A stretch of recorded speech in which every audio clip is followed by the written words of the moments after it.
Hey guys, welcome back to the shop. This is Terry.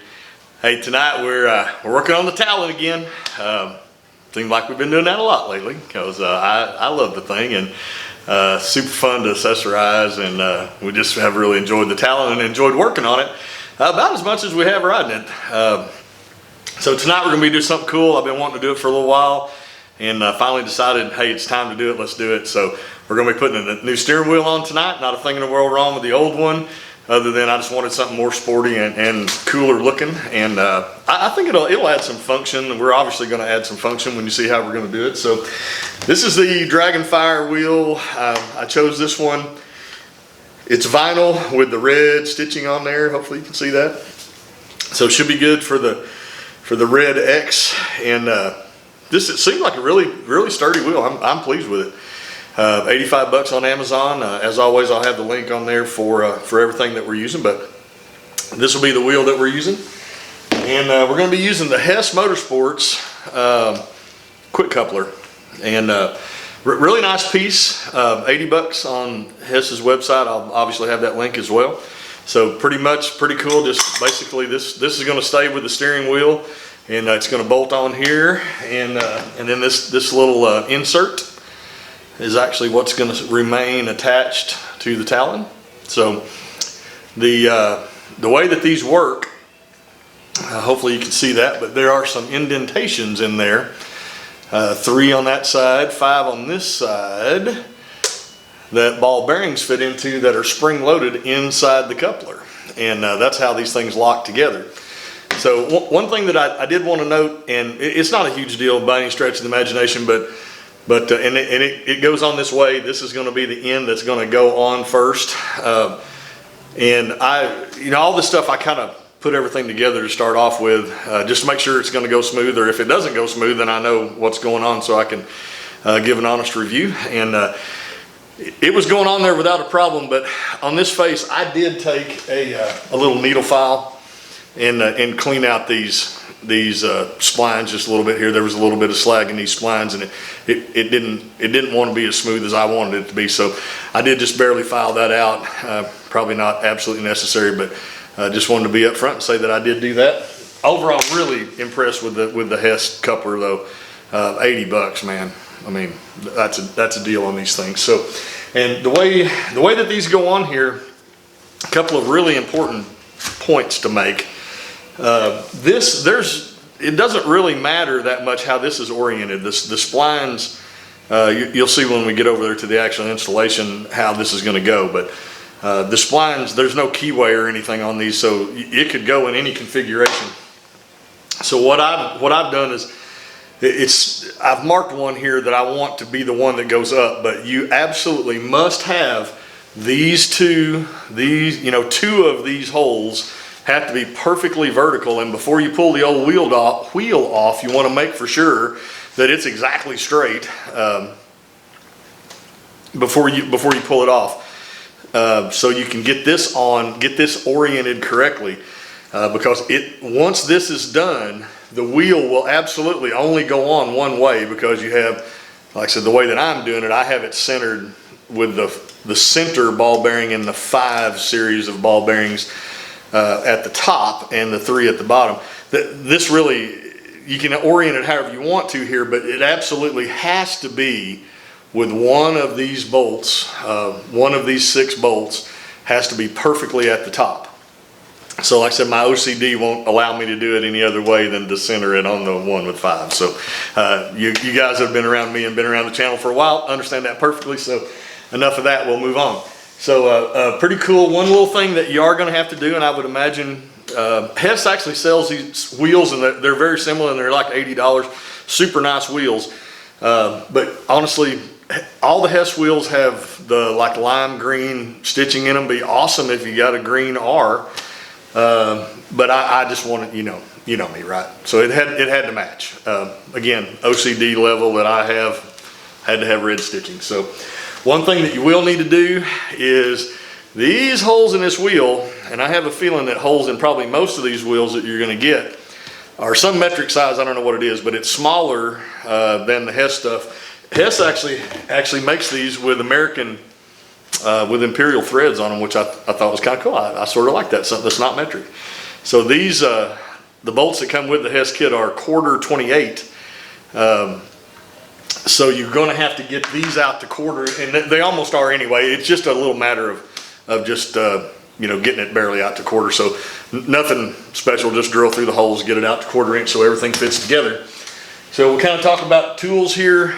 Nothing special needed. You don't need a puller.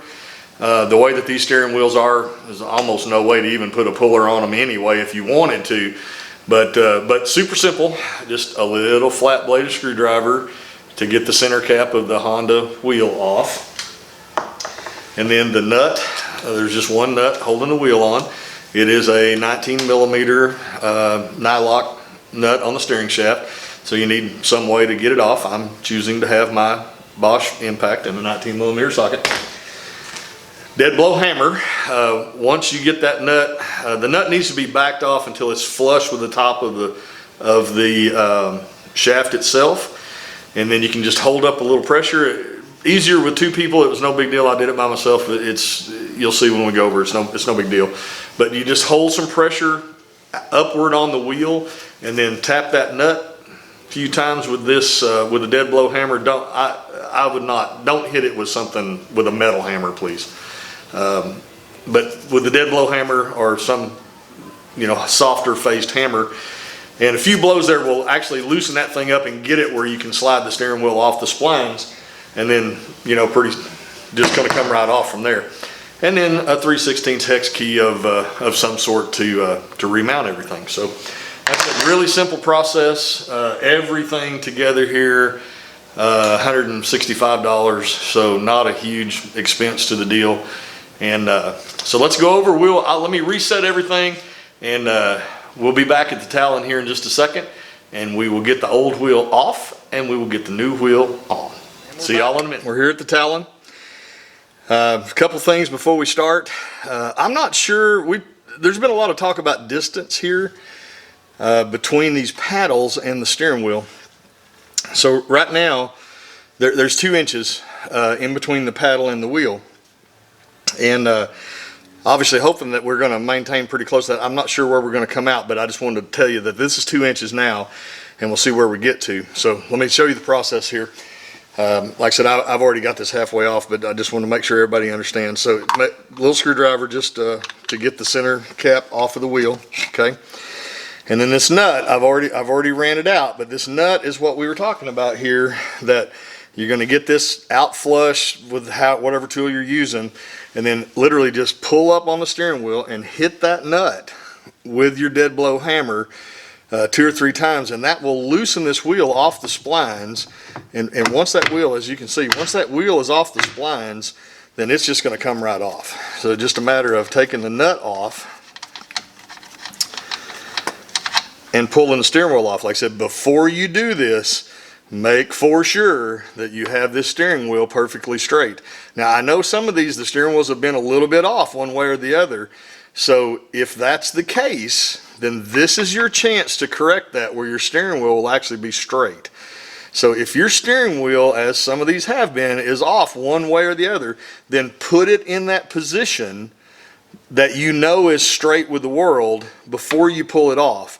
And then that way, after this whole situation's over with, your steering wheel is going to be straight and you won't have to worry about it anymore. So like I said, once that happens, then the wheel's off. And you can see the splines here and the threads. So what's going to happen here, and I'm gonna actually do this completely off camera so I can make for sure that my stuff is straight, is I am going to orient this on here, and where these 2 holes are perfectly vertical, and that'll make sure my steering wheel's straight. And then it's just a matter of putting the nut on there, putting the nut back on there, and run it down, and bolting the steering wheel back on. So let me get to that point, and then I'll come right back once I get all this oriented correctly, so you can see how it goes.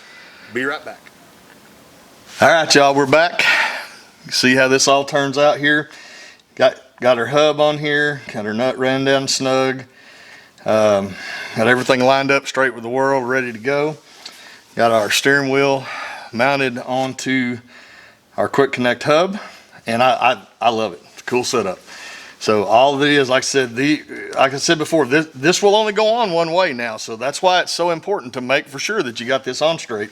Thankfully, I think I actually accomplished that. So we just, a matter of, that's all there is to it. That's all there is to it.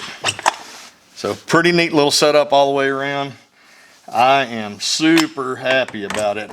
I've been wanting to do this for a long time. As you can see, this distance here is 1/4 of an inch more. It was 2 inches here to start off with. It's 2 1/4 now. Steering wheel feels really nice. Like I said, obviously paddles are in a really nice position. So super good mod. Appreciate y'all watching. Stay tuned. Like we talked about before, a lot of Talon stuff coming up in the next month or two. Some really cool stuff that I'm really anxious to show you. So like I said, I'll have all the links for everything we used in the show notes. Y'all, I appreciate y'all subscribing so much, everybody that has, and just really hope that if you like what you see, you'll hit that subscribe button, hit the like button, leave me a comment. See you next time.